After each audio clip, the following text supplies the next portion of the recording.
मध्ये सांभाळायचा. वाव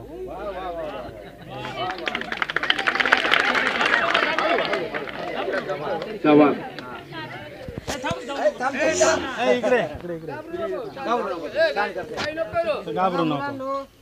योगासन करताना कधी हसायचं नाही, कारण की योगासनाचे शारीरिक फायदे भरपूर आहेत. आपण आता जे गर्भासन केलं, योगासन जे बाकीचे केले, या आसनाचे एवढे फायदे तुम्हाला औषधाची गरज राहणार नाही.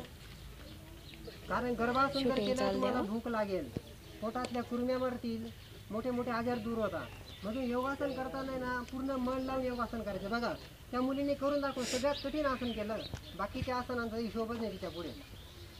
बरोबर. मग आता जेवण वगैरे करा. मग बाकी जरूर तब्येत दुरुस्त करा मागे लागले. जेवण त्याचं बैठ असं होतं. आसनं भरपूर आहेत. हिला ट्रेन करायला पाहिजे लवकर. आपण एका दिवशी महाराजांना आपल्याकडे बोलू आपल्या शाळेत. योग दिनाच्या दिवशी ते मस्जिद शाळेत गेले होते. आपल्याला माहित नव्हतं.